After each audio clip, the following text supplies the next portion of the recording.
Hola mis amigos, bienvenidos una semana más a un episodio más del Poder de la Enseñanza, su canal. Gracias por acompañarme como cada semana. Mi nombre es Omar. Es un placer para mí estar con ustedes a través de las escrituras y como ya saben, el objetivo no solamente es brindar información, sino poderles brindar algunas alternativas para que puedan conocer o para que puedan enseñar ese conocimiento a los demás y obviamente todos podamos edificarnos y volver a Cristo. Así que a empezar la clase, porque esta es una semana, es la penúltima clase de lo que es el libro de Alma. La otra semana terminamos el libro de Alma. Creo que hemos seguido bastantes semanas y el día de hoy lo terminaremos. Estamos ya a una clase antes de terminar. Como saben, estamos estudiando el libro de Mormón, otro testamento de Jesucristo. Nos corresponde lo que es de la semana del 12 de agosto al 18 de agosto. Estamos ya en la quincena del octavo mes. Estamos estudiando lo que es el manual Ven, sígueme de la Iglesia de Jesucristo de los Santos de los Últimos Días. Estamos en el episodio 33 o la semana 33. Le he puesto eso para que si te pierdes en alguna semana lo puedas encontrar más rápido. De esa manera están enumeradas. Nos corresponde lo que es Alma del 43 al 52. Bastantes capítulos, pero muy fructíferos y que nos van a ayudar. Como saben también, felicito a los que se suscriben, a los que les dan like, a los que obviamente ponen sus comentarios. Muchas gracias por acompañarme. A los que no les agrada también, gracias por seguirnos y por expresar su disconformidad si es que lo tienen. Sean bienvenidos y expresar lo que ustedes sienten. El título de la clase del día de hoy es Manteneos firmes en la fe de Cristo.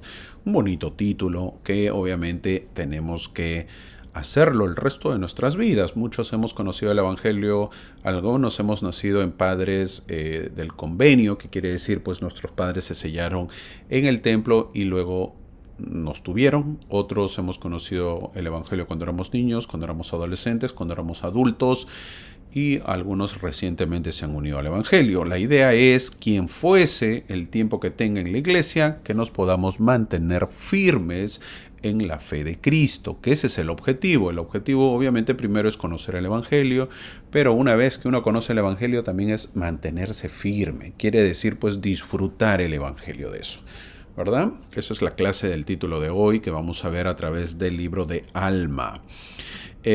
Como saben, estamos viendo lo que son los temas de la conferencia general que se realizó en el mes de abril para ir conociendo un poco los mensajes y de esa manera es solamente un ensayo que he puesto desde abril, que lo estamos siguiendo hasta octubre, que pensamos terminar para que empiece la nueva conferencia general de octubre. Entonces, durante ese tiempo he tomado algunos mensajes de tal manera cortos que ustedes se puedan sentir animados de poder escuchar a las autoridades generales, a nuestros profetas actuales, que ese es la mayor enseñanza que pueden tener de las escrituras, ¿verdad? Las escrituras actuales son ellos. Entonces, esa es la idea de poder mencionar estos mensajes. Quien vemos en la lámina o en la pantalla ahorita es el elder Paul Piper. Él es miembro de los 70, es autoridad desde el año 2005, ha sido misionero, ha tenido muchos llamamientos. El elder Piper se formó como abogado y trabajó en firmas de consultoría jurídica y de gestión durante su carrera profesional, trabajando pues en América Latina, trabajaba en Asia y en países de la ex Unión Soviética. Él estudió ciencias políticas, obvio, por eso conoce, pues ha estado en varios países, y derecho en la Universidad de Utah. El elder nos dice de la confianza. En su mensaje nos habla de la confianza, que la relación se puede construir cuando elegimos confiar en Dios.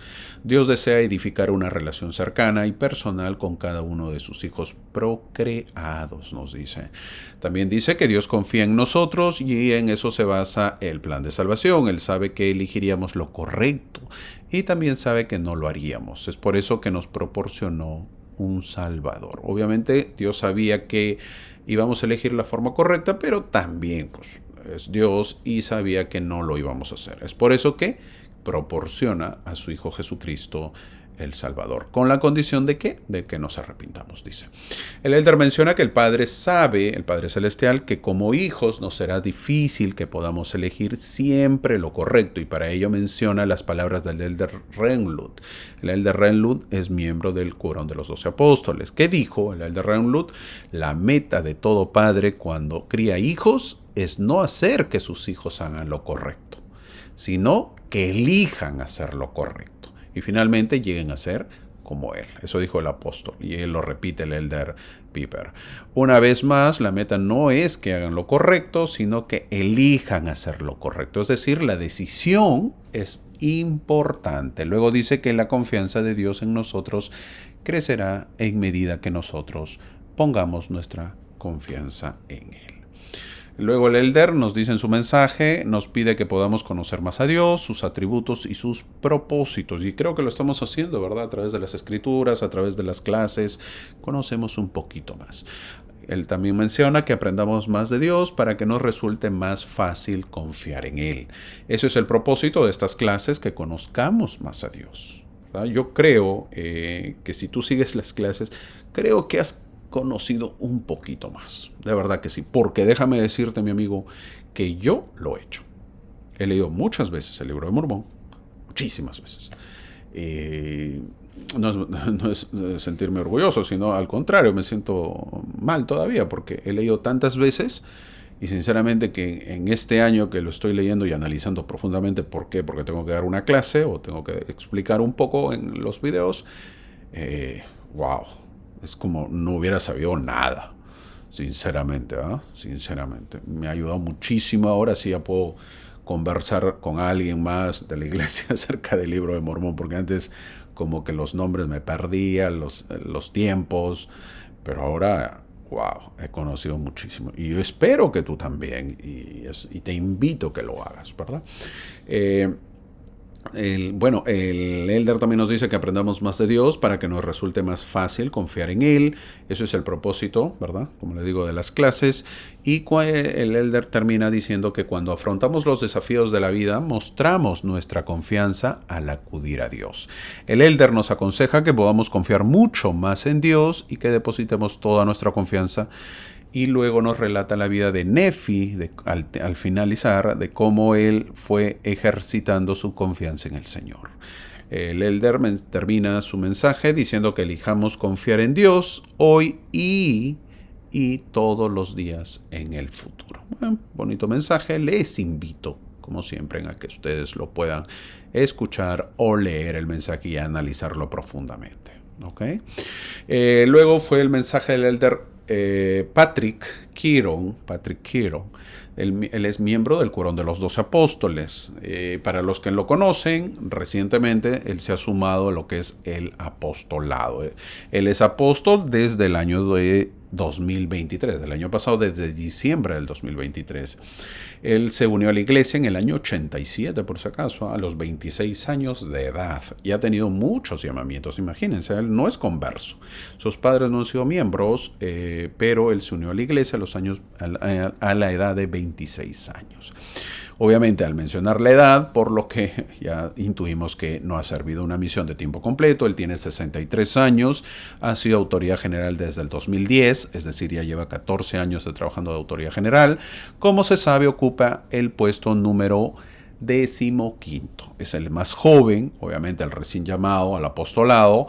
Ha trabajado para Nestlé, antes en Arabia Saudita, Inglaterra y Estados Unidos. Se ha desempeñado en las comunicaciones, él es su fuerte de él. Yo no encontré, mirando su hoja de vida, yo no he encontrado qué profesión tiene, por lo que no lo menciono.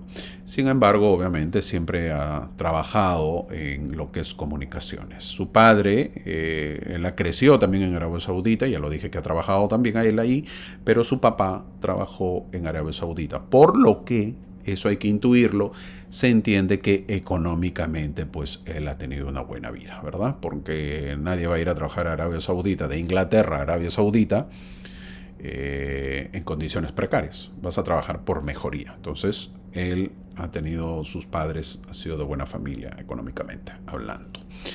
En su mensaje, él dio el quinto mensaje el día domingo por la mañana. empieza agradeciendo por las oraciones que le dan fuerza, por el llamamiento. Este es su primer mensaje, pues como apóstol, y dice en son de broma que detrás de todo apóstol se encuentra una suegra asombrada, ¿verdad? Siempre es el mensaje que dice. El elder dice que el fabuloso plan de Dios está diseñado para que nos regrese a su presencia. Dios quiere que regresemos a Él. Dios envió a su Hijo Jesucristo para que experimente las experiencias humanas y nos dé el ejemplo de regresar a la presencia de Dios. El plan está diseñado, dice él, para llevar a todos a casa, de regreso. No es que hay excusas. La intención del plan, dice él, de salvación es la felicidad, no para causarnos pues preocupación y temor. Eso no es el objetivo del plan de salvación. El propósito del plan es rescatarnos del pecado, no es excluirnos por pecadores, ¿no? Eso dice el elder. Dios desea que reorientemos nuestros impulsos egoístas y orgullosos. Nadie está excluido del plan divino, nos dice. Y nos dice que Dios no pone barreras ni obstáculos, sino que Él los quita. Qué bonito, ¿eh? Qué bonita esperanza de eso que menciona él, el apóstol. La intención de Dios es sanarnos y darnos paz y regresarnos a su casa.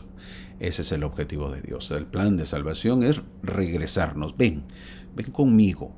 Ven, yo te regreso y quito los obstáculos para que regreses. Ese es el objetivo del plan de salvación.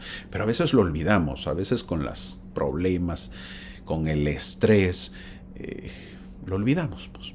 Ya nos ofuscamos y pensamos que Dios, al contrario, está poniendo barreras, problemas y dificultades y no nos deja avanzar, ¿verdad?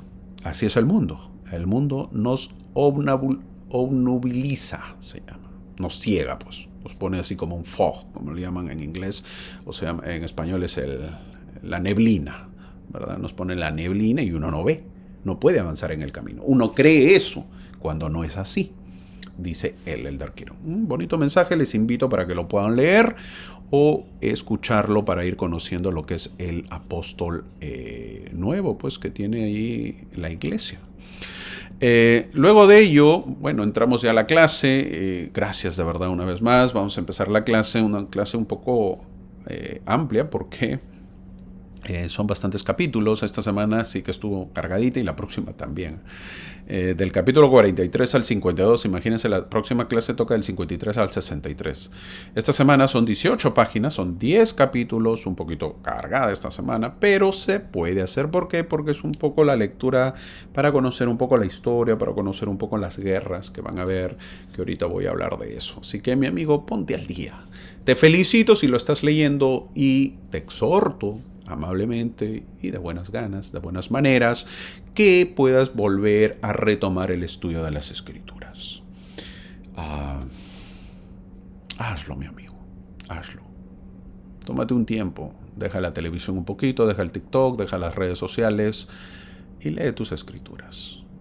Te van a ayudar, no sabes cuánto te van a ayudar. Por lo menos vas a ser más feliz y vas a estar menos estresado.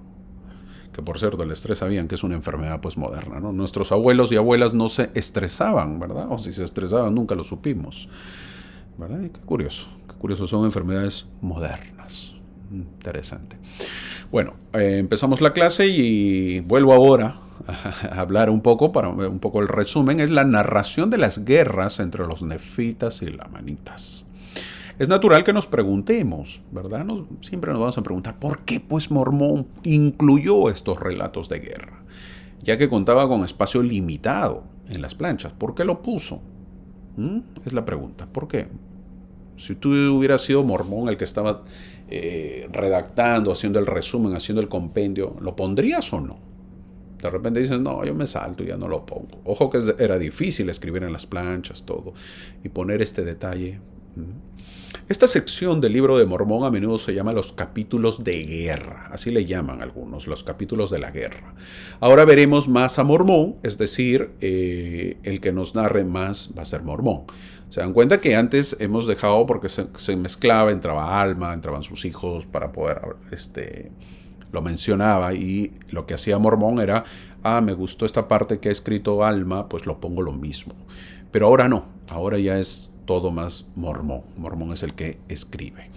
La clase pasada, viste cómo Alma, ¿te acuerdas? Enseñaba a su hijo o lo corregía para que vuelva al camino. Y Alma también enseña mucha doctrina, ¿verdad? Y mucho de eso lo copió todo mormón. Entonces no hizo un compendio, sino copiaba lo que le parecía correcto. Entonces, no te olvides, ojo, y esto es importante, nunca te olvides cuando estás leyendo el libro de Mormón, cuando te maravillas, cuando te lo disfrutas y cuando sientes algo, nunca te olvides de que el que está traduciendo, no escribiendo, sino traduciendo las planchas, ¿es quién? José Smith. Y la pregunta es, ¿cómo lo sabía José Smith? No te olvides de esto, mi amigo, de preguntarte y cómo supo tanto José Smith, si es que, como afirman muchos, este libro es inventado. Es la pregunta. Porque todos los que se oponen, los opositores de la Iglesia o del Libro de Mormón, dicen que José Smith, él escribió el libro, por lo tanto él lo inventó, por lo tanto él es el novelista, por lo tanto él es el que escribió el libro de su imaginación. Entonces la pregunta es, ¿cómo lo hizo? Con tanta historia que hay, doctrina, ¿verdad? Si es inventado este libro, ¿cómo pudo hacer la exhortación de Alma Coriantón, por ejemplo, de un padre a su hijo perdido, y enseñar doctrina de la resurrección y del mundo de los espíritus? Porque eso es doctrina. ¿Cómo lo hizo José Smith? Ojo, mira la edad que tenía y la educación que tenía José Smith. No te olvides que José Smith era un hombre que no tenía mucho conocimiento, que ignoraba muchísimas cosas. Entonces, ¿cómo lo hizo? Pues, ¿cómo lo inventó? Siempre recuerda esto para que puedas decidir si este libro es falso o decir si este libro es verdadero. ¿Ok? Siempre eso tenemos que tenerlo en cuenta. Ahora, mire, en estos capítulos vamos a ver guerras y también nos preguntamos, ¿cómo lo sabía José Smith? ¿Cómo sabía la ciencia militar?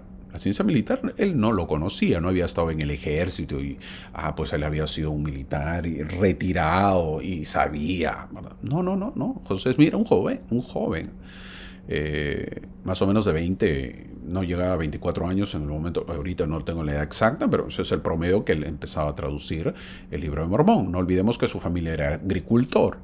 Entonces, ¿cómo iba a poner este tipo de historias en su libro inventado? Y correlacionado, concatenado, una vez más, concatenado es como una cadena, los eslabones, ¿verdad? Están concatenados. Hace un tiempo mencionó a un escritor que se llama Mario Vargas Llosa, es un premio Nobel, es peruano, bueno, lo he leído muchas veces, tiene sus libros, son muy extensos sus libros, en el sentido de que son, cuando uno lo lee, pues es muy detallista en su narración que habla Mario Vargas Llosa. Y él menciona, cuando le hicieron una entrevista en España, le hace al periodista la pregunta, ¿cómo él hacía sus obras literarias, verdad? Porque él es un premio Nobel, el mejor, bueno, eligen pues al año, ¿verdad? Cada cierto tiempo eligen a el premio Nobel que viene a representar pues lo mejor del mundo, en escritor en este caso. Entonces a él lo nombraron y el periodista le pregunta cómo él hacía sus obras. Y él contaba que él tenía su máquina de escribir, a la antigua todavía, él ahí escribía lo que se le venía a la imaginación, para eso él prepara, hace apuntes, él contó, él hacía apuntes de una obra que él quería realizar, una idea que se le viene a la mente.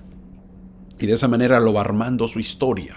¿Qué quiere decir? Va poniendo cómo es el inicio, cómo es el intermedio y cómo es el final. En palabras simples y algo pequeño. Y luego lo va armando y lo va, obviamente, aumentando. Y de esa manera, y él decía que iba anotando todo. ¿Por qué? Porque toda la historia que él pone en su libro de ficción, o a veces narrativas, o a veces historias reales, pero él tiene que, lo va anotando, ¿por qué? Porque dice que las historias pues se tienen que concatenar, ¿verdad? Se tienen que unir, porque si no, pues uno se pierde. Uy, ¿de qué estoy hablando? ¿De qué estoy escribiendo? Entonces tienes que volver. Entonces él decía que tiene que ir anotándolo y verificándolo, y a veces no cuadra y lo borra y otra vez lo vuelve a hacer, y muchas veces le ha pasado, dice que él ha escrito varias hojas y las tiene que destruir nuevamente y hacer nuevamente. ¿Por qué? Porque no concatenan, no se arma el libro, ¿verdad? No se arma la historia. Estoy haciendo un ejemplo de cómo un historiador, como un novelista, creador, pues un premio Nobel, no es creador, él es un premio Nobel, cómo él crea esas ficciones o esas historias para poderlas plasmar en un libro. La pregunta es, José Smith, ¿cómo lo hizo? Si todas estas historias acá del libro Mormón están concatenadas, están unidas y encima enseña doctrina, encima nombres, encima están fechas. ¡Wow! Y no había máquina, ni siquiera máquina de escribir. Encima no sabían escribir, encima no tenía educación, muy avanzada me refiero. ¿Cómo lo hizo? Esa es la pregunta. ¿Cómo lo hizo? Entonces, hay muchas cosas. Eso es bueno ponerse a pensar cuando uno lee el libro y encuentra doctrina y dice, wow, esto no puedo haberlo hecho José Smith. Él solamente lo tradujo. Espero que eso te ayude en tu fe, en tu creencia y a pedirle a Dios para saber si estas escrituras son verdaderas. Así que empezamos el capítulo 43. La última clase, una vez más, vimos cómo Alma exhortó a su hijo de su pecado y qué hizo después Alma. Bueno, el propio Alma tomó a sus hijos, incluido Coriantón, y se pusieron a trabajar juntos, pero luego Mormón, que está resumiendo las planchas, se niega a darnos más detalles de la prédica de Alma y de sus hijos, sino que predicaron según el santo orden de Dios, es decir, en el versículo 2 dice, es decir, con el sacerdocio.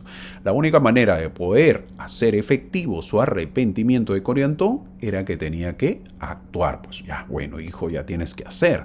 Mucha palabra, pero ahora tocaba la acción y eso es salir a predicar con el sacerdocio.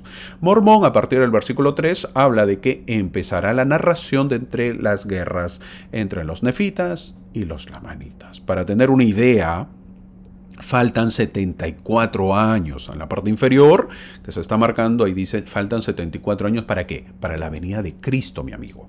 Y como 30 años más, es decir, unos 100 años, para que Cristo ya venga a América. Una vez más, ¿cuántos años falta para que nazca Cristo en Jerusalén? 74 años, ¿no? Para tener una idea, así se vivía, este era el tiempo que pasaba en América y 30 años más después de su nacimiento para que Cristo venga a las Américas. Por lo tanto, faltan unos 100 años más o menos, ¿ok? No es mucho, ¿eh? El tiempo va a pasar rápido. Entonces, hermano, ¿y por qué se hablan de guerras en el libro de Mormón? Es la pregunta. Pues una pregunta que siempre se hacen. Y ahora veamos. En los años, mira, te voy a hacer un resumen breve, que en los años 70, yo sé que a muchos no les gusta un poco la política, pero la vida es política, así que voy a explicar un poco. En los años 70, en la década de los 70, la mayoría de países en América Latina sobre todo, vivía la famosa revolución. El comunismo a flor de pie en los años 60, 70. ¿Iniciado por quién? Por Rusia, lo que era la Unión Soviética, y por Cuba. En los años 60, por ejemplo, entró Fidel Castro. ¿Siendo qué? Siendo militar, pues, ¿no? Él conquista Cuba, pues, ¿no? Hace su revolución y él se convierte en el comandante, en el mandamás, en el presidente de ahora, ¿verdad? En esa década también, Perú también tuvo pues su presidente militar, ¿no? Y también Chile tuvo a Pinochet, ¿verdad? Quien pues obviamente llegó al poder. Es decir, guerras pequeñas que ocurrían en los países, pero guerras al fin y al cabo. Hubieron muertes en todos los países, tanto en Perú, tanto en Chile, por llegar al poder. En Argentina habían militares, ¿como quién? Como Videla, pues del 76 al 81. Estoy hablando de los más conocidos. Esos son los más conocidos y siempre uno lo escucha. En esa época, por ejemplo, se hablaba de la Tercera Guerra Mundial. Y creo que ya los que tenemos más de 40, 50 años, 60 años, han escuchado, ¿verdad? Siempre se hablaba rumores de la Tercera Guerra Mundial. ¿Qué sería quién? Entre Estados Unidos y la Unión Soviética, porque así se llamaba. En el año 82, por ejemplo, hubo la guerra entre Argentina e Inglaterra. ¿Por qué? Por las Islas Malvinas. No sé si recuerdan. Sin contar que en los años 70 ya había terminado, por ejemplo, la guerra de Vietnam, conocida también una guerra de Vietnam, ¿verdad? Siempre lo narran en las películas. Por eso nace pues la famosa película de todas las películas de Rambo, ¿verdad? Que es la guerra de Vietnam. En los 90 fue la guerra del Golfo Pérsico. ¿Se acuerdan que Irak invadió Kuwait? No sé si se acuerdan. ¿Sí? Y aparece nada menos ahí, tal igual que aparece en la lámina, en la foto, Saddam Hussein, pues. Luego fue la guerra entre Irak y Estados Unidos. Luego, recientemente hemos visto la guerra de Ucrania y Rusia. También lo hemos visto, ¿verdad? Y es más, todavía siguen hasta la actualidad. La guerra entre Israel y Palestina. O la guerra entre Israel y Gaza. Y recientemente va a estallar la guerra entre Israel y Yemen. Ya lo bombardeó. ¿Por qué? Porque los yemenitas han atacado a Israel, al Tel Aviv, y obviamente pues Israel no se deja y ya lo bombardeó su puerto de Yemen. Imagínense, guerras, rumores de guerras. Ahora, yo estoy enumerando las más importantes y son casi los últimos 50 años. Siempre el mundo ha vivido en guerra. Que no nos sorprenda que este mundo esté lleno de guerras. El libro de Mormón hablará de guerras también en estos capítulos. Entonces, no es nada del otro mundo. Ahora, este conflicto que se está armando inicia en Alma capítulo 35, en una clase hace 3 semanas. No sé si las recuerdas, quizás ya no te acuerdas, pero haremos memoria. Cuando Alma fue a tratar de convertir a los oramitas apóstatas. Alma temía que crearan una alianza con los lamanitas y causaran un conflicto armado. Él se llevó consigo a quienes, a la mejor gente que pudo. Se dirigió al norte, a Antionum, y trató de convertirlos. No funcionó del todo. Este conflicto ahora fue el resultado del fracaso parcial, entre comillas, de la misión de Alma. Alma fracasó su misión, por lo tanto esa gente rebelde quedó allí. Hermanito, ¿y quiénes son los oramitas? Pregunta. ¿Se acuerdan de los que habían construido iglesias y solamente uno podía orar en lo alto y solamente se podía orar a Dios en la iglesia y no en las casas y luego no dejaron que los pobres puedan entrar en la iglesia? ¿Se acuerdan? Ellos eran los oramitas. Bueno, luego los oramitas que creyeron el mensaje de Alma, porque algunos creyeron y algunos no, los que sí creyeron fueron expulsados de ese lugar. ¿Y se fueron a dónde? A la tierra de Amón. ¿Quiénes eran los de Amón? ¿Se acuerdan? Los lamanitas que se habían convertido y no querían tomar las armas. Entonces, los oramitas que se quedaron en su lugar, al saber que su gente, a los que expulsaron, se habían ido a ese lugar, les dijeron al pueblo de Amón que no los recibiera. Pero el pueblo de Amón no les hizo caso y los recibió. Entonces, ¿qué hicieron los oramitas? Enojadísimos, se unieron ¿a qué? A los lamanitas, dice el versículo 4. Imagínense, unos nefitas, que eran los oramitas, se unen con los lamanitas, con el enemigo se unen.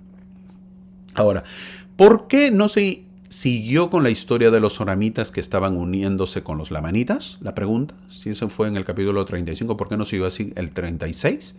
Porque los capítulos del 36 al 42 son las bendiciones y los mandamientos que Alma le da a sus hijos. Estos poderosos capítulos actúan como una pausa entre la guerra que se estaba armando en el capítulo 35 de Alma y el estallido real del conflicto aquí en Alma 43. Entonces, el capítulo del 36 al 42 es como un paréntesis que hace Mormón a la guerra que ya se estaba librando. Estas bendiciones fueron colocadas en medio de esta tensión que había creciente para mostrar que, aunque no había tenido todo el éxito que esperaba, Alma regresó a su casa y se dijo a sí mismo: necesitamos prepararnos, se viene la guerra, necesito fortalecer a mi gente, necesito estar seguro de que mis hijos reciban todas las bendiciones e instrucción que puedan tener. Tengo que armarlos espiritualmente para que tengamos la bendición de Dios, dijo Alma. Luego veremos en la rectitud que la rectitud permitió a los nefitas ganar en Alma capítulo 43 y 44 y es en parte atribuible a la preparación que Alma tenía que prepararlos. ¿Cómo? Espiritualmente, pues. Se venía la guerra. La única forma de ganar las guerras para un hombre espiritual, ¿cómo era? A través de Dios. Interesante, ¿eh? Piénsalo.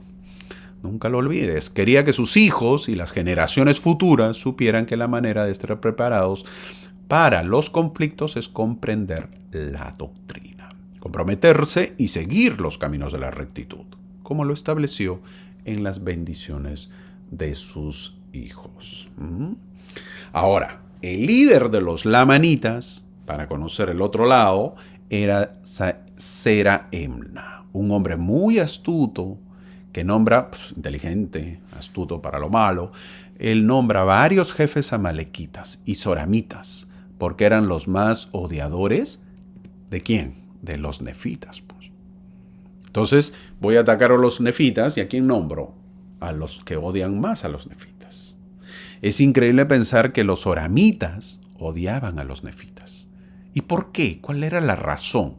La razón llegó a ser porque se fueron los pobres. ¿Y quiénes quedaron?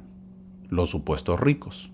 Esto es lo que pasa, pues, cuando el rico deja ir al pobre. ¿Quiénes iban a hacer todos los trabajos que los ricos no quieren hacer? Los pobres. Pero como se fueron, ahora ¿quiénes pues lo iban a hacer? Es decir, ocurrió un caos en la sociedad. Ese es el motivo del odio contra los nefitas. Los lamanitas querían poder gobernar, y los oramitas querían a sus pobres para que le hagan sus trabajos. ¿Y qué querían los nefitas? Versículo 9 lo dice. Proteger sus tierras, sus casas, esposas e hijos, sus derechos y privilegios, es decir, su familia, y adorar a Dios como desee. ¿Qué tal diferencia que existe entre los nefitas y los lamanitas? Uno quiere tener la familia, el otro quiere el esclavo. Uno quiere vivir en paz, adorar, proteger sus tierras. El otro quiere, hey, vente para acá porque yo necesito esclavos.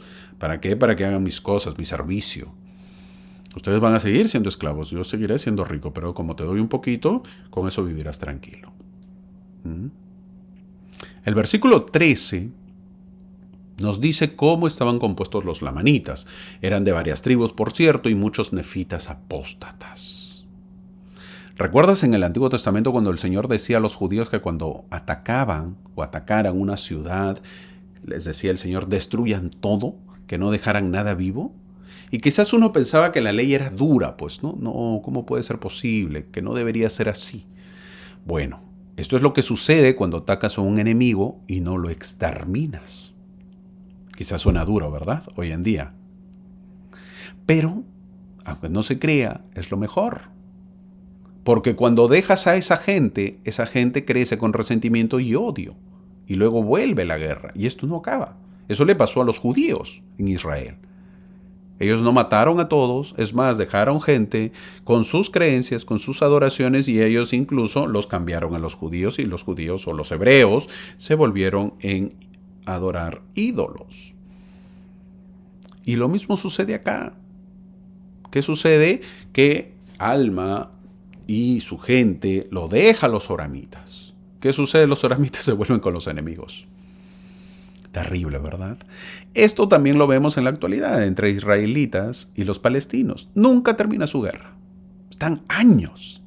Siempre se odian. Nacen nuevos hijos odiándose. Mueren odiándose, crecen otra vez odiándose. Es más, ellos se mudan. Acá en Estados Unidos hay muchos palestinos, hay muchos israelitas. Y entre aquí, que no tienen nada que ver, y los hijos que han nacido, que no tienen nada que ver, que son supuestamente americanos, pero de descendencia israelita o de descendencia palestina, se siguen odiando. Es terrible. Nunca va a acabar esto. Muchos dicen que es por la raza de gente, otros dicen por su cultura. ¿Qué opina? ¿Será raza? ¿Será genes? ¿Cultura? Veamos algo. Estados Unidos destruyó con 2 bombas nucleares Japón. Lo sabemos, ¿verdad? En el año 45. ¿Y ahora qué pasa entre Estados Unidos y Japón? Son amigos, son aliados. Es decir, esa diferencia u odio no existe, pues. Ahora son amigos, se unen, conversan. Y si quieren para unir, Japón dice, me voy con Estados Unidos, y Estados Unidos dice, me voy con Japón. ¿Y por qué no son rivales? ¿Por qué no se odian? Lo destruyó, no quedó nada. Así son. En cambio, pues los otros judíos, israelitas y los palestinos siguen en guerras. Y aquí vemos lo mismo. Los oramitas siguen en guerra. En este caso se van al enemigo y la guerra sigue y sigue. Y veremos por años. Todos estos capítulos son de guerras. Ahora, del lado de los nefitas, ¿quién está? El capitán Moroni. Un joven de 25 años, dice el versículo 17. Para muchos quizás digamos, ¿cómo puede un joven de 25 años ser capitán? Y la respuesta, si estás pensando así, es ¿y por qué no puede ser capitán? ¿Por qué un joven no puede ser líder? La pregunta. Nefi fue joven cuando fue líder. José Smith fue llamado muy joven para ser el restaurador de la iglesia. Pablo fue más joven que Pedro y comenzó a predicar el evangelio. Moroni es líder y al parecer hace cambios en su ejército. ¿Les pone qué? Armadura. Algo que los lamanitas no tenían, ni los nefitas, pero con Moroni ya llegan a tener. Eso es una gran diferencia, sabiendo que la pelea era pues cuerpo a cuerpo y con espadas. Una espada te cortaba, ya fuiste, pues, ¿no? Ya, adiós, ya no había más vuelta. En cambio, con la armadura, pues te protege algo. No al 100%, pero hay protección, hay ayuda. Nosotros debemos apoyar entonces a los jóvenes, debemos ser sus mentores. Mentor es alguien que le enseña al joven, que siempre lo está capacitando, le está ayudando, le está asesorando. No los dejemos solos, no los recarguemos con responsabilidades, sino estemos con ellos siempre. Trabajemos con ellos para que sean bien orientados. Los lamanitas, al darse cuenta que no tenían armadura, temieron, pues, a pesar de ser mayoría, dice el versículo 21. Moroni, cuando ya se van a la guerra, los lamanitas lo vieron a los nefitas con armadura y se dieron cuenta, vamos a perder, ¿no? Obviamente, temieron, pues el temor te invade al verlo al otro más protegido. Moroni nos dice cómo actúa un joven en el versículo 23. Consulta con el profeta para que pregunte al Señor, su ayuda les pide. Moroni nos enseña que debemos saber lo que se está pasando y luego seguir el Espíritu para obtener revelación y saber nuestro curso de acción. Moroni sabe que tiene un profeta, va y le consulta al profeta o manda gente para que consulte qué tiene que hacer. Un buen consejo, ¿no? ¿Verdad? Que nos da Moroni. Por cierto, el profeta Mormón admira mucho a Moroni, al que lo está escribiendo. Mormón ya ha pasado como 400 años, 300 años, y está escribiendo las memorias de Moroni, pero lo está admirando. Tanto así que le puso el mismo nombre a su hijo Moroni. Este Moroni no es el Moroni que es el hijo de Mormón. El hijo de Mormón, o sea, este Moroni que estamos leyendo en este momento, que es el capitán, no es el mismo hijo de Mormón. El Moroni, hijo de Mormón, que escribe el último libro, es el que se le apareció a José Smith, no este Moroni, por si acaso. Ahora, los versículos siguientes nos dicen lo que hace Moroni. Al saber que los lamanitas van a atacar otra ciudad, él va a proteger dicho lugar. Qué bonito, ¿verdad?, es tener la ayuda del Señor. Mi hermano, depende de nosotros. De nosotros depende el poder tener esas revelaciones. A veces serán presentimientos, a veces sueños, a veces respuestas a través de los mensajes de los líderes, a veces sentimientos en una oración. Busquémoslo, amigo. Alimentemos nuestra alma y nuestro espíritu con esas cosas del Señor. No veas, escucha bien, no veas, no escuches a los que hablan en contra de la iglesia. Una vez más, no los escuches, no los veas, no los busques, no los sigas, no te metas en esos temas porque vas a malograr tu espíritu, mi amigo. Avisado estás, avisado estás. El versículo 28 nos dice que Moroni colocó espías, es decir, todo un estratega era Moroni, se la sabía todo lo que corresponde a lo que es la guerra. Moroni siempre parece un paso adelante. Él siempre tenía nuevas cosas que hacer en la guerra. Luego en el versículo 36 los lamanitas se dan cuenta que están siendo atacados por la retaguardia. Ellos pensaron dar una sorpresa a los nefitas, pero fueron ellos que fueron sorprendidos por los nefitas con Lei a la cabeza, que era el líder. El versículo 37 nos dice que la muerte fue mucho más para los lamanitas por su desnudez. Ese primer encuentro perdieron ante los nefitas y luego al retirarse Moroni sale al encuentro, nos dice el versículo 41, mientras huían salían los nefitas por todos lados. Debe ser terrible el espanto que tenían los lamanitas. El versículo 44 nos dice que los lamanitas lucharon como dragones, es decir, con mucha fuerza y muy violentos, pero eso pues no indica que vas a ganar. A veces uno piensa que si trabaja más fuerte y duro, va a ganar más. Si pelea más fuerte y duro, va a ganar. Uno cree eso. Muchas veces también tenemos que usar la estrategia, mi amigo, la mente, la sabiduría, porque a veces peleamos duro, pero mal. A veces trabajamos duro, pero mal. El versículo 45 nos dice la clave. ¿Por qué luchaban los nefitas? Ya lo vimos, pero lo recalca. No luchaban por poder ni por la monarquía de ser reyes, sino ¿por qué? Por sus hogares, por sus familias. Dice el versículo 45. Por su adoración y por su iglesia. Es decir, que había razones justas por luchar. Al seguir leyendo los versículos, tenemos que saber lo siguiente. En una guerra hay ¿qué? Hay dos cosas. Hay la ofensiva y la defensiva. La ofensiva son los que atacan y la defensiva son los que se defienden. ¿Quiénes atacaban en esta guerra? Los lamanitas. ¿Y quiénes se defendían? Los nefitas. Es decir, que los lamanitas llegaban a buscar a los nefitas.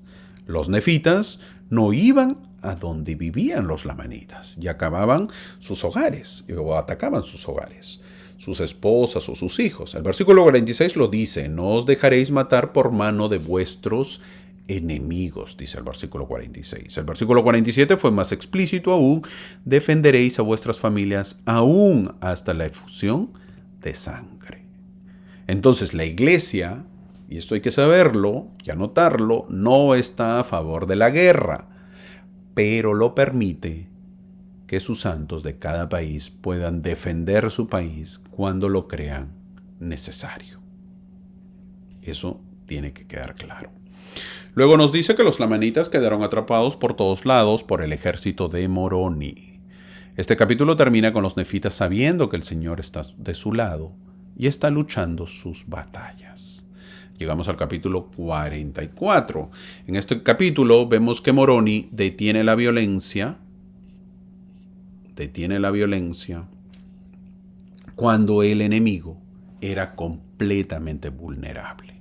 O sea, ya estaba perdido. Entonces vemos la misericordia y la bondad de Moroni, pues. Ahora Moroni era un experto en infligir la muerte.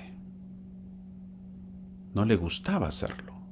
Aunque Moroni pues era un experto en infligir la muerte, él no le gustaba matar, en otras palabras. Tenía un carácter pacífico y renunció repetidamente a la violencia de la guerra. Siempre él estaba renuente a matar gente. Él tenía un carácter pacífico, pero renunció repetidamente a la violencia de la guerra. Moroni entendió que es difícil ser hombres de Dios y hombres de sangre al mismo tiempo. Este problema, por ejemplo, atormentó al rey David, famoso por sus conquistas militares, ¿verdad? ¿Se acuerdan? De tal manera que no se le permitió, por ejemplo, a David construir el templo y lo tuvo que hacer su hijo Salomón.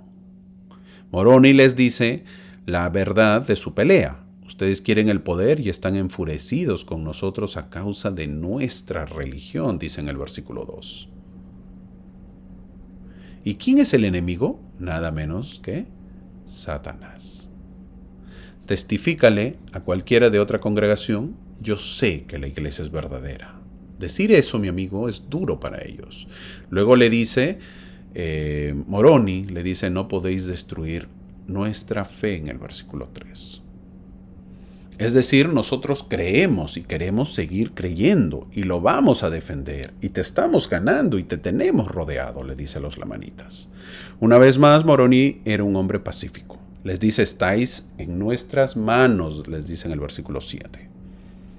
No somos violentos o no nos gusta la guerra. No, amigo, queremos la paz. Moroni quiere dejarlos que se vayan en paz, si dejan sus armas y juran nunca más volver o hacer pelea. Seraemna no quiso, quería entregar sus armas e irse, pero que volverían a pelear. Él no acepta un juramento con Moroni. Así de estrictos todavía eran los juramentos. Interesante, ¿verdad? Cuando Moroni le testifica que ellos han ganado porque el Señor les ha bendecido, Seraemna no les cree, sino que cree que es por la táctica que han ganado por los escudos y su armadura. Es decir, yo no creo en lo que no veo, yo creo en lo que sí veo, le dice Seraemna. Ese es un gran problema que tienen los lamanitas y eso les está costando la vida. ¿Qué creemos nosotros? Creemos lo que vemos o creemos lo que no vemos. ¿Qué crees, mi amigo? Muchos lamanitas no fueron tontos, porque vieron que un pedazo de cuero cabelludo de su líder lo tenían en la espada. ¿Qué hicieron entonces? Muchos lamanitas entregaron sus armas e hicieron un convenio de paz. Al final, Seraemna pidió a Moroni hacer la paz y hacer el convenio de paz de nunca más volver a pelear. Así termina este capítulo y dicen que el número de sus muertos fue grande, tanto de los nefitas como de los lamanitas. Llegamos al capítulo 45. La paz, la final, llegamos al capítulo 45 y podemos ver que el pueblo, al saber que habían ganado, dan gracias. Eso es un buen gusto y un buen gesto de un pueblo dependiente de Dios en el versículo 1. No solo eso, sino que ayunaron, oraron y adoraron. Alma, poco antes de su muerte, habló con su hijo Elamán y le pidió que tomara las planchas y siguiera escribiendo para que sus descendientes supieran lo que había ocurrido. Le pidió que se aferrara a esas escrituras. Esta entrevista en Alma 45 fue uno de los grandes momentos de Elamán. Alma está entrevistando a Elamán mientras se preparaba para traspasar sus responsabilidades. Son preguntas importantes que le hace un padre a su hijo. ¿Crees en los registros?, le dice en el versículo 2. Es decir, ¿crees en las escrituras? Eso es lo que le está diciendo. ¿Crees en Jesucristo?, le dice en el versículo 4.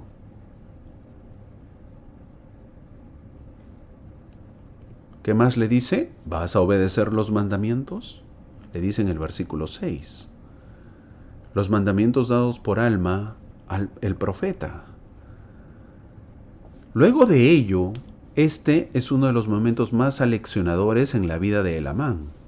El capítulo 45, cuando su padre, en su discurso de despedida, profetizó que la nación nefita degenerará en la incredulidad y será exterminado, lo dice los versículos 10 y 11. Elamán recibió una bendición, la entrevista, y luego esta profecía de su padre. Alma le dio buenas noticias a Elamán, pero terminó con la mala noticia de que el pueblo no permanecería fiel. Luego partió como si fuera la ciudad de Melec, y nunca más se supo de Alma. Por cierto, Nefi dio la primera profecía de que serían destruidos. Eso lo dice en primera de Nefi capítulo 12, versículo 19. Alma da la segunda profecía, que está en el capítulo 45 que acabamos de leer. Y la tercera profecía lo da Samuel el Amanita. ¿Dónde, hermano?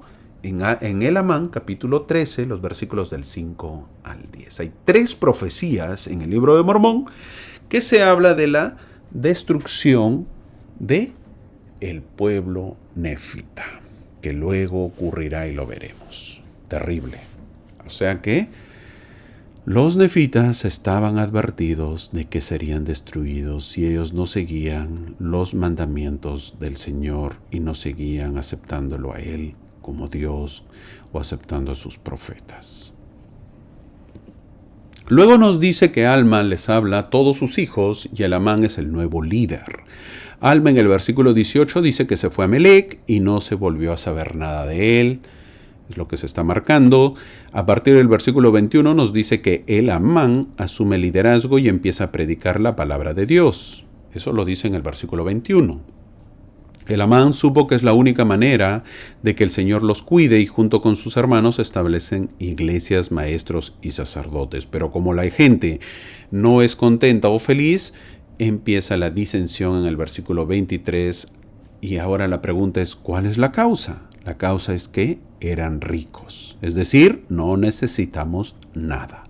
Los nefitas están a punto de sufrir grandes bajas en una guerra larga que se va a venir. Su error fue dejar que las pequeñas cosas se convirtieran en grandes, como esto que menciona de la riqueza. Lo que comenzó con pequeñas disensiones y disturbios, casi destruyó a toda la sociedad nefita. Ahora sí llegamos al capítulo 46. Una vez que establecieron iglesias, como siempre surge la oposición. Aparece nada menos que Amaliquía. El versículo 4 lo presenta. Dice que ambicionaba ser rey y muchos querían que él sea el rey. ¿Y debido a qué? A las adulaciones, es decir, a los engaños. Pues Amalequía les engañaba al pueblo y la gente le creía. Este gobierno nefita fue un nuevo experimento de gobernar sin rey. Al comienzo, cuando Alma inicia, también surgió la oposición de Amnilisi y sus seguidores ahora estaban el Amán a cargo y surge otra vez la oposición. Siempre Satanás está al tanto. Sabe que el Amán es nuevo y recién está aprendiendo. Es momento de atacar. Así es Satanás. Amalequía siempre está en busca de los que están descontentos. Esa es su gente. El versículo 1 dice que muchos habían dado gracias a Dios por haberlos librado, pero ya se olvidaron de eso y están en contra. El versículo 8 es fuerte y preciso. Vemos cuán rápidamente se olvidan del Señor su Dios los hijos de los hombres. Esto escribe Mormón, al saber al final, pero estar escribiendo en las planchas. ¿Es verdad o no? El ser humano por lo general olvida rápido y es por eso que tenemos que siempre recurrir a las fuentes, las escrituras, la oración, la asistencia, las conferencias. Todo importa al espíritu. Amalequía empieza a trabajar y traer gente a su bando. Empezó a querer destruir la iglesia, dice el versículo 10. Y el versículo 11 dice que al enterarse Moroni se enojó con Amalequía. ¿Era justo su enojo? Nadie lo vio claramente, nadie vio más claramente que Moroni hacia dónde conducía esto. Todo lo que había logrado con gran esfuerzo y peligro iba a ser desperdiciado si no actuaba rápidamente. O sea que yo voy a pelear duro mientras ustedes no valoran y se dejan guiar por un palabrero como es Amalequía. Esto no es justo, dice Moroni. En el versículo 12 dice que Moroni rasgó su túnica y escribió tan igual como está en el versículo 12. En memoria de nuestro Dios, nuestra religión y libertad, y nuestra paz, nuestras esposas y nuestros hijos, y lo colocó en el extremo de un asta. En otras palabras, dijo, estoy dispuesto a luchar por estas cosas incluso hasta que esté muerto. Daré mi vida por esto. Se rasgó su abrigo personal como símbolo de que estaba dispuesto a ser rasgado él mismo. Hay muchos que dicen, mira, no te involucres en la lucha por la sociedad, ¿verdad? O por la libertad. Simplemente vive el Evangelio, mi amigo, no te metas en problemas. ¿Verdad que muchos dicen eso? Moroni nos enseña su compromiso con el Evangelio. Nada de simplemente vive tu religión, dice, o vive tu Evangelio. No. Tenemos que involucrarnos en la lucha por la libertad. No podemos estar callados, hermano, no sea exagerado. Amalequía era un palabrero nomás. Vean lo que dice el versículo 10. Él incitaba a la gente a tratar de destruir la iglesia y la libertad. Muchas veces no valoramos la libertad porque quizás siempre la hemos tenido. No sabemos lo que significa la libertad. Muchas veces no valoramos la libertad porque quizás siempre la hemos tenido. No sabemos lo que significa la libertad. Muchas veces pensamos en esclavitud, lo contrario de libertad, y decimos que si en este tiempo no hay esclavitud, ¿por qué hablar de libertad? Eso es falso. En muchos lugares no hay libertad, mi amigo. Ya lo he mencionado, hay países donde no dejan que entre la iglesia a predicar. ¿Y eso es por qué? Porque no hay libertad. No existe la libertad. La libertad es vital en la vida de una persona. Moroni luchaba porque la iglesia no sea destruida y por la iglesia de su gente, por la libertad de su gente. Tenemos que ser una gente sud de acción, de decisiones. No podemos ser solamente de palabras. Cuando se pregunten, ¿qué opinas de la palabra de sabiduría? Por ejemplo, no tomamos café y té. Pero, ¿por qué? Está demostrado que el café, y eso está demostrado científicamente, que el café es bueno. Bueno, qué bien, pero no tomamos café ni té. Cuando te pregunten, ¿y qué opinan de los gays? Bueno, estamos en contra. Los amamos como hijos de Dios, pero no compartimos lo que hacen. Simple y claro. Nada que, pero hermano, deberíamos ser más tolerantes. Lo somos tolerantes con ellos y dejamos que actúen como deseen. Nosotros simplemente no compartimos lo que hacen. Un santo de los últimos días no puede estar en medias tintas. Tenemos que imitar a Moroni. También tenemos que decir en memoria de nuestro Dios, de nuestra religión y nuestra libertad y paz. Nuestras esposas y nuestros hijos. Nada de vive el Evangelio o vive la religión. No, mi amigo, nosotros vivimos el Evangelio y vivimos la religión con acción. Ameliquía enseñaba que el Mesías no vendría, es decir, que ellos creían en Dios, pero no en Cristo. No en que Cristo vendría, por lo que a los de la iglesia les decían como insulto cristianos, porque creían que Cristo vendría. Así dice el versículo 15. Por su creencia en Cristo que había de venir. El versículo 18 dice, somos despreciados. Eso dice el versículo 18. Porque tomamos sobre nosotros el nombre de Cristo. Ahora, ¿qué hizo el pueblo cuando Moroni exclamó estas palabras por todo lugar? El versículo 21 dice, los del pueblo vinieron corriendo ceñidos sus lomos con sus armaduras. Hicieron convenio, dice el versículo 21. De que no abandonarían al Señor su Dios. Lo que no se dice, pero tenemos que saberlo, es que los lamanitas no tenían un ejército permanente, como ahora tienen los países donde se asigna cierto presupuesto general del país para poder mantener al ejército. En ese tiempo no había así. Generalmente no existía tal cosa en el mundo antiguo. Cuando una nación iba a la guerra, los agricultores tenían que abandonar sus arados y sus campos y sostener sus pocas armas que tenían. Moroni lo que hace es poder inculcar el amor por la libertad, la religión y su país. Porque cuando venga el enemigo, todos deseen salir a luchar o pelear, porque se necesita de gente.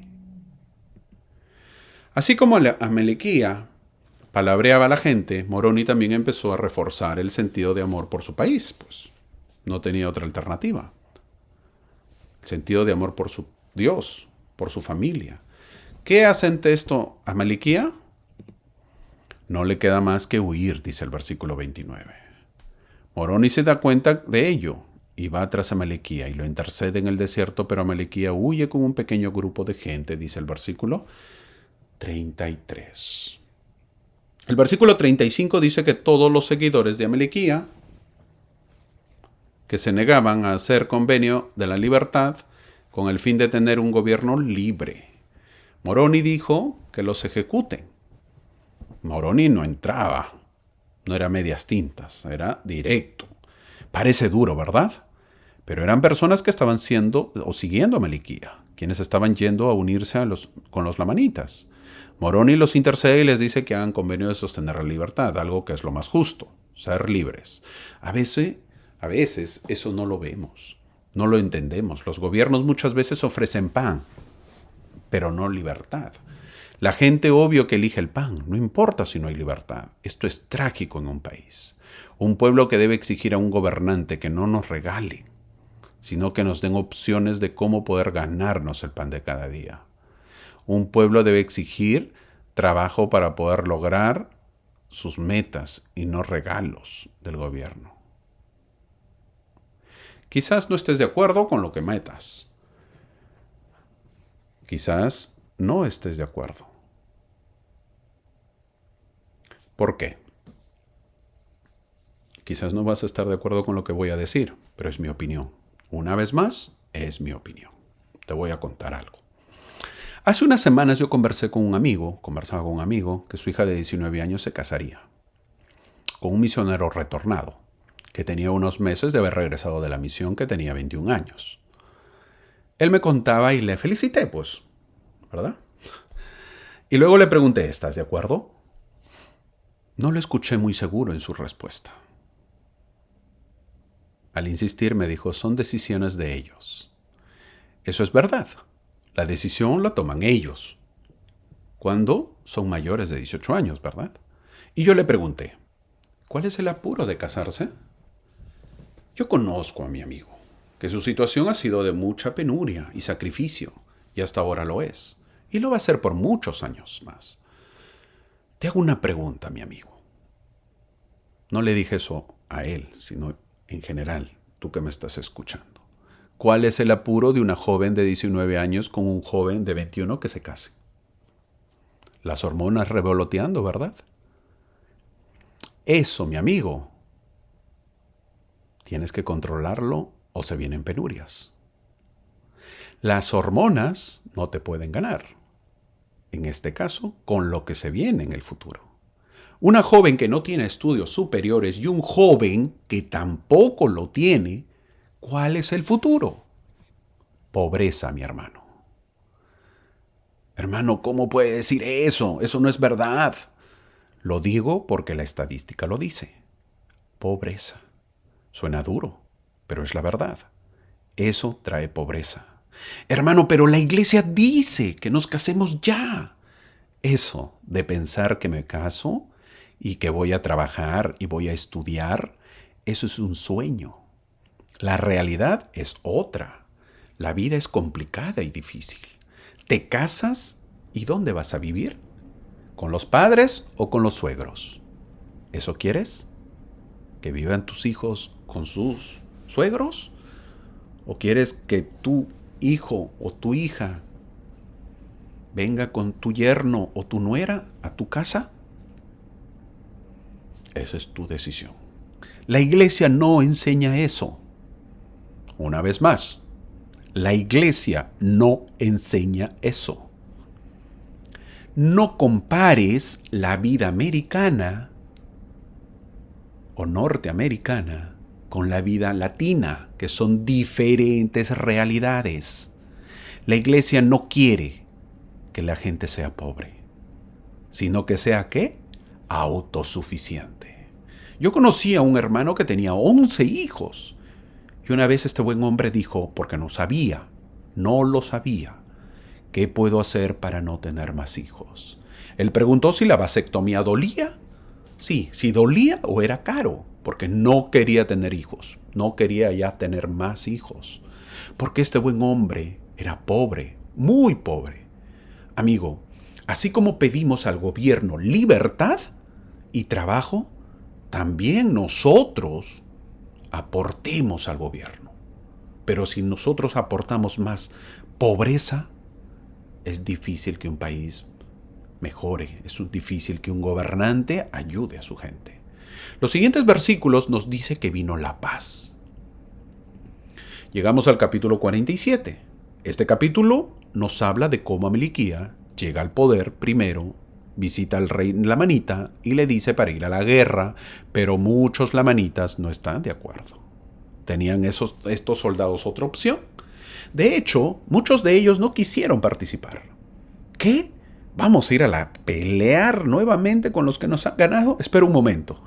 Fue hace solo un par de años que nos mataron y casi nos exterminaron. Estábamos demasiado expuestos. No teníamos tropas de suministro, estábamos demasiado expuestos y ellos tenían mejor armadura. No queremos pelear, les dijeron, no queremos volver. Pero ellos tenían miedo y no querían ofender al rey. Los soldados no tuvieron oportunidad de sentirse individualmente comprometidos con la causa de Ameliquía, que quería ir a la guerra. Esto contrasta marcadamente con la forma en que el capitán Moroni reúne a sus hombres. Ameliquía recibió el mando de parte del rey lamanita para buscar a los que no querían pelear.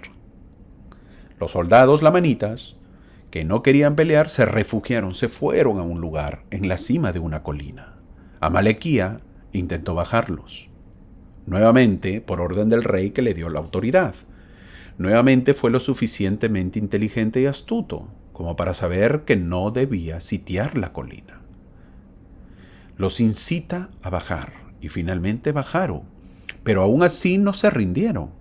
Él los agotó para que lo apoyaran en sus ambiciones, vendiendo sus propias tropas a Ameliquía. Esa persistencia fue otra de sus estrategias. Esta es una historia para aprender, que no lo voy a dejar pasar, lo voy a explicar ahorita. El grupo que no quería pelear estaba en la cima de la montaña a cargo de ¿quién? De Leonti. Amaliquía llega con un grupo de gente de Lamanitas y le dice que baje. Primera vez que le dice, baja Leonti, en el versículo 10. Y Leonti le dice que no. En el versículo 11 nos dice que nuevamente le dice a Leonti que baje. Segunda vez. ¿Qué hace Amaliquía? ¿Se rinde? No. Le dice que no. Envía una tercera vez. ¿Qué hace Leonti? ¿Se rinde? No. A veces nosotros estamos arriba como Leonti y Satanás nos dice que bajemos, que descendamos y nosotros sabemos que bajar o descender de la cima es inmoral o malo, por lo que no lo hacemos. Así nos inviten 3 veces como lo hizo Amaliquía, porque somos fuertes, nos consideramos fuertes pues, como Leonti. Pero el enemigo nos conoce y ataca de otra manera. En el versículo 12 dice que Amaliquía ascendió al monte un poco, dice el versículo 12. Es decir, subió. Y nuevamente envía la invitación para que baje.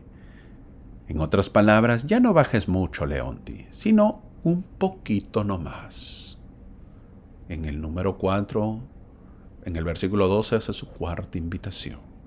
No bajes todas tus normas morales, sino un poquito. No seas apóstata, sino un día que no asistas a la iglesia. No está mal. No te inactives, solo que no escuches a los líderes. Un poquito nomás. Has leído tantos años las Escrituras, ¿para qué seguir leyendo? Párate un momento, descansa. Estás cansado. No lo leas, ya lo sabes. ¿Y qué hace Leonti? Se dio cuenta que era un poquito nomás y desciende, dice el versículo 13. Y Amaliquía le propone un trato. El enemigo actúa así, mi amigo. Una vez que bajamos nos dice que no pasó nada. Tranquilo, no pasará nada. Todo está bien, siéntate cómodo, no pasa nada, relájate. Leonti estaba feliz con lo que le había planteado a Amaliquía, porque le plantea opciones. Así es el enemigo, ¿verdad? Es más, le plantea una opción donde Leonti ganaría. Así nos pasa en la vida. Primero bajamos un poquito, no nos pasa nada. Nos sentimos bien. Y es más, nos va bien. Y quizás ganamos. Leonti no lo puede creer. Se cree un super líder. No pasó nada al bajar. ¿Por qué no bajé antes? Hubiese bajado antes, dice. Piensa, pero no se da cuenta que el enemigo está detrás de él y le dan veneno y muere, dice el versículo 18. Eso nos pasa en la vida. Estamos arriba y luego bajamos un poquito, nos sentimos felices y campeones hasta que nos morimos. Gran historia de aprendizaje, ¿verdad? Amaliquía ahora tiene el poder y no se contenta con eso, que regresa ante el rey y lo mata. Y luego toma a su esposa incluso. Este hombre es muy astuto, muy malvado. El versículo 35 y 36 nos dice que el pueblo lamanita se componía de una población mixta. Habían lamanitas, habían lemuelitas, que eran los lamanitas y los lemuelitas eran descendientes de Lamán y Lemuel. Habían ismaelitas y habían disidentes nefitas, es decir, los que estaban en desacuerdo con los nefitas. Su población estaba bien mezclada. Por ejemplo, estaban los oramitas, que se les habían unido. Sus líderes casi invariablemente eran nefitas apóstatas a quienes se les había enseñado los caminos del Señor, pero que por ambición o codicia habían abandonado la verdadera iglesia y buscado su bienestar entre los tradicionalmente ineptos lamanitas. Paréntesis. ¿Te acuerdas que el Señor a este pueblo que vino les dio una separación a través del color de la piel? Imagínate con tanta mezcla, ¿ya cómo estarán? Todos mezclados. ¿Te das cuenta? Todos mezclados. El Señor puso una diferencia. Ahora a estas alturas, esa diferencia es bien difícil que exista.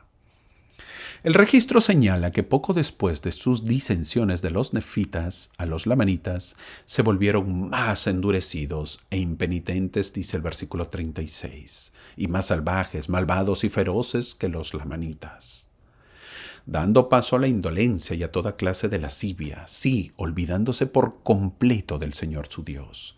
¿Qué aprendemos de esto? Que hay que tener cuidado con los que se han vuelto apóstatas, esos que tienen sus canales, sus redes sociales. El profeta José Smith dijo de estas personas: cuando una vez que se les quita la luz que había en ellos, se oscurecen tanto como antes fueron iluminados, y luego todo su poder se alista contra la verdad, y como Judas buscan la destrucción de aquellos que fueron sus mayores benefactores. ¿Dónde encontramos eso? Enseñanzas del profeta José Smith. Llegamos al capítulo 48. En este capítulo vemos cómo Ameliquía prepara a su pueblo para la guerra y conquista a los nefitas, No olvidemos que Ameliquía era nefita, pero ahora convertido en rey lamanita quiere conquistar a sus hermanos. Luego vemos cómo Moroni prepara a su pueblo. No solo la parte física, sino que el versículo 7, que se está marcando, dice que los estaba preparando la mente de los del pueblo para que fueran fieles al Señor. Así era Moroni, un hombre que se regocijaba en la libertad e independencia de su país, dice el versículo 11. Grande Moroni. Mientras uno hace los preparativos de Amalequía para conquistar, por otro lado, Moroni también prepara a su pueblo para defenderse y los prepara espiritualmente para no apartarse del Señor. Gran diferencia entre Amalequía versus Moroni. Muchos en la iglesia le ponen a sus hijos de nombre Moroni, ¿verdad? Sobre todo en América Latina, porque Moroni es digno de admirar. Tomemos al capitán Moroni como nuestro modelo y nunca olvidemos por qué luchó. Por los pobres, marginados y despreciados. ¿Y contra qué luchó? Contra el orgullo, mi amigo. El poder, contra la riqueza y la ambición. ¿Y cómo luchó? Como el generoso, el enemigo considerado, el magnánimo, un líder en todos los sentidos. Es por eso que muchos le ponen a sus hijos Moroni. El versículo 21 resume al pueblo nefita. Se vieron obligados contra su voluntad a contender con sus hermanos los lamanitas, dice el versículo 21. En el capítulo 49 veremos que los principales capitanes de Amalequía deciden no atacar a Amonía, sino que van contra la ciudad de Noé, debido a que el gran Moroni había preparado sus ciudades. Ellos, los nefitas, estaban bien fortalecidos. Empieza las agresiones de los lamanitas. Como ellos vieron que la ciudad de Amonía estaba bien fortalecida, deciden ir a la tierra de Noé, dice el versículo 12. Sin saber que Moroni también lo había fortalecido esa ciudad y como habían jurado atacar la ciudad, avanzan para pelear, pero fueron heridos con una inmensa mortandad, dice el versículo 21. Por más que habían jurado que destruirían a la gente de aquella ciudad, en el versículo 13, enfurecido Amalequía hace un juramento de beber la sangre de Moroni. Así era el odio por no lograr sus planes, según el versículo 27. En esta supuesta historia de guerra, podemos ver que los capitanes lamanitas decidieron atacar a Amonía y Noé, porque pensaban que esas ciudades eran lugares débiles, pero estratégicamente importantes. ¿Y eso lo podemos asociar con qué? La pregunta es, ¿qué debilidades crees que Satanás está atacando en este momento en tu vida y en tu familia? ¿Está yendo tras tus puntos débiles? ¿Tienes puntos débiles? ¿Cómo podemos anticiparnos a los ataques de Satanás? ¿Qué hizo Moroni? Fortaleció sus lugares débiles. Vio lo fuerte de Amonía y se fue supuestamente al punto débil.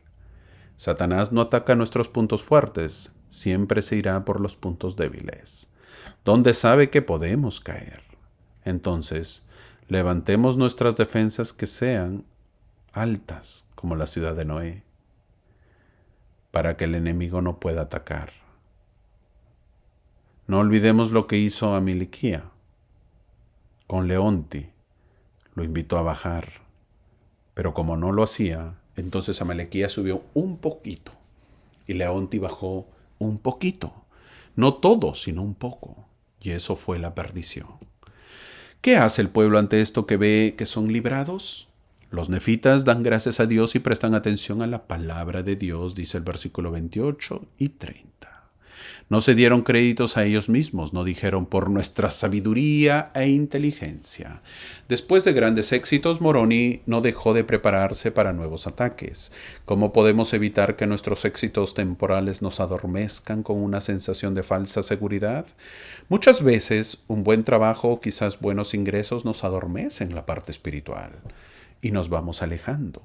Por cierto, en el versículo 30 menciona que los hijos de Alma están predicando y pone el nombre de Coriantón. Es decir, aparentemente el muchacho, Coriantón, está cambiando su vida. No lo olvides, ¿ah? Mormón lo indica. Terminamos este capítulo 49 sabiendo de que mientras haya paz, Moroni no descansa. Sigue preparándose, sigue preparando sus puntos débiles, sigue fortaleciéndolos. Mi hermano, a veces uno dice cuando no lee las escrituras, es que no tengo tiempo. Sin embargo, ves la novela, que lleva como 5 meses, todos los días y no te pierdes ningún capítulo. Sin embargo, escuchas noticias.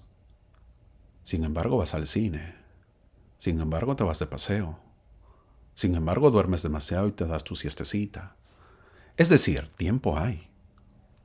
Ordénate, nada más. No digo que lo que hagas es malo, pero dale prioridad un poco a tus cosas espirituales, a tus puntos débiles. En este tiempo, como yo les dije, Houston ha sufrido de unas tormentas graves o grandes y se fue la luz en muchos lugares. Es por eso que yo traté de avanzar cuando he podido en el día, de avanzar mis clases. ¿Por qué? Porque no había trabajo. El trabajo no había luz, nos mandaban a la casa. ¿Qué hacer? Tratar de avanzar las clases, tratar de leer, porque tengo la otra opción, a dormir, a descansar. Pero tengo que avanzar. Y eso me ayuda. Lo mismo si estás pasando por eso, mi amigo. Tienes unos días, ponte al día con tus escrituras. Fortalécete. Siempre hay momento. Nunca digas que no lo hay. Llegamos al capítulo 50. En este capítulo veremos cómo continúa la defensa y la prosperidad nefita. Una vez que los nefitas ganaron, uno podría pensar que merecían unas vacaciones, ¿verdad? Sin embargo, Moroni puso a las tropas nuevamente a trabajar. Tenemos que seguir trabajando para estar al día con el próximo desarrollo. Muchas veces sentimos que merecemos un descanso después del trabajo, pero en la obra no se descansa, mi buen amigo. Siempre hay que trabajar. Y por cierto, si piensas morirte, ¿y para descansar? Déjame decirte que no es verdad. Cuando uno es misionero conoce muchos barrios, por ejemplo, y sabe cómo son los barrios, es decir, si crecen o no crecen y cómo son sus líderes, si trabajan o no trabajan, o cómo es su comité ejecutivo, si trabaja o no trabaja. Yo estuve en un barrio donde uno iba y se llenaba del salón cultural todos los domingos. Fue el único barrio que yo conocí en mi misión que no bajaban de 250 o 300 personas de asistencia. Era fuertísimo. Era un barrio poderoso. Con mi compañero recorríamos el barrio y en las noches mientras caminábamos siempre encontrábamos al obispo visitando. ¿Cómo están, élderes?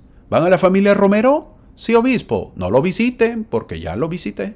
Vayan a otra familia o vayan otros investigadores. 2 o 3 veces por semana. Siempre lo encontrabas.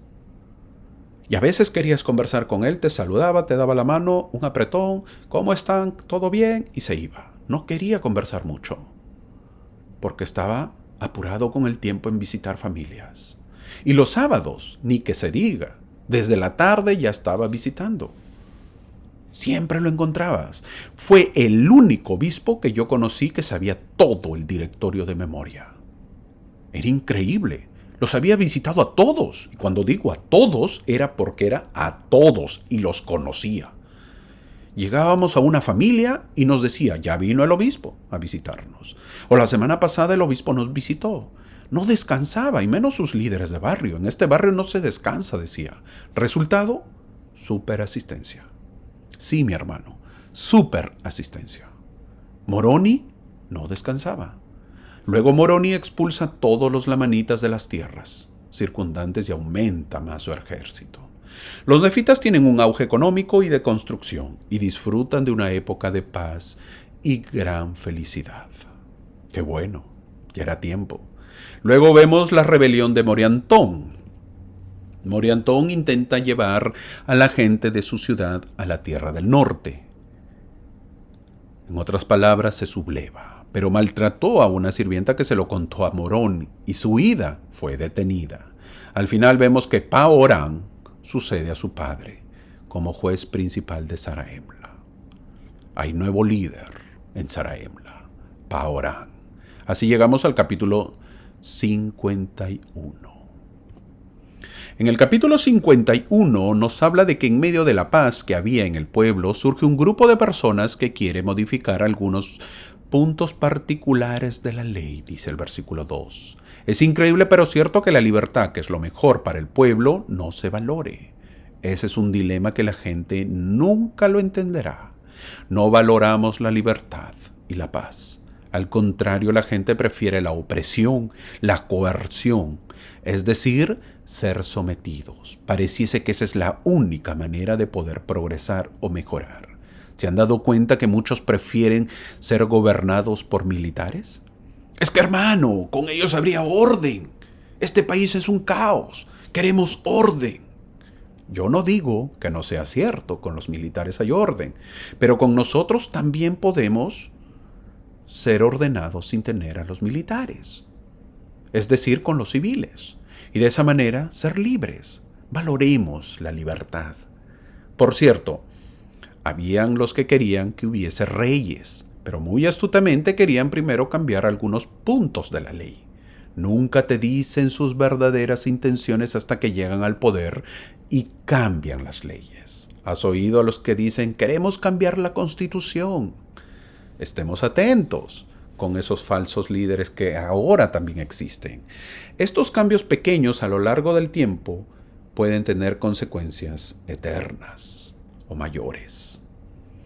El ejemplo más palpante es primero pedían que se debe aceptar a todos. Por ejemplo, estoy poniendo un ejemplo.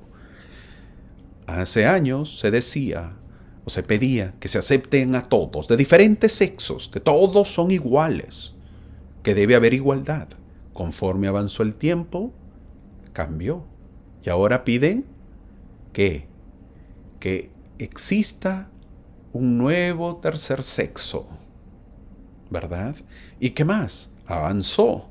Ahora ellos piden un día que sea de ellos al año. Algunos hasta un mes.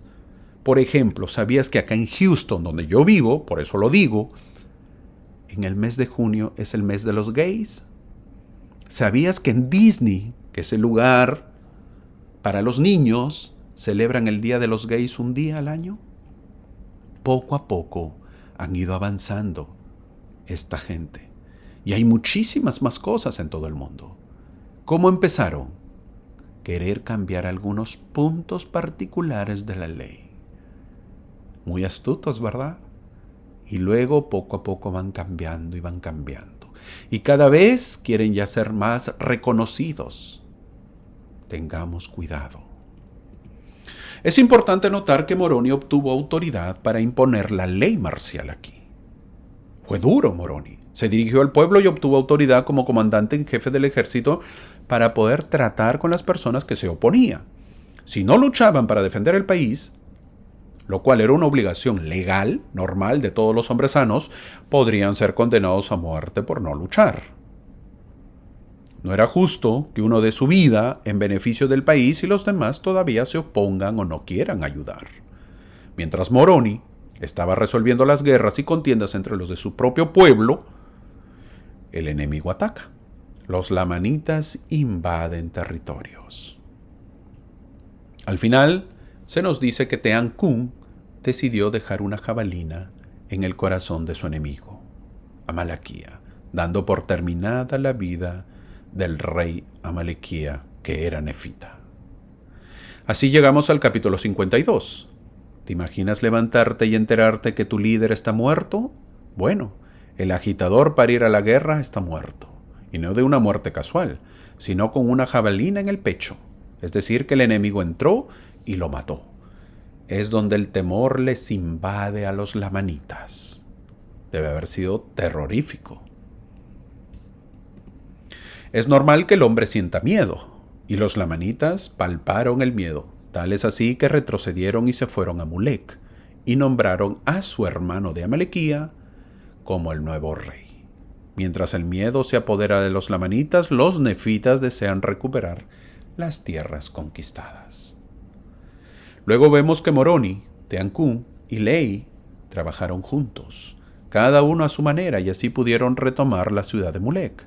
Celebraron un consejo de guerra. Moroni era el estratega, Teancún sería el señuelo y Lei sería el respaldo. Luego Moroni iría a la ciudad. Funcionó el plan, porque cada uno hizo su parte. Todos los líderes estaban unidos. Note la camaradería entre estos tres líderes que se amaban. En la guerra se suele decir, hay un dicho, los soldados no mueren por su país, sino por sus amigos. Y estos tres eran grandes amigos. Esta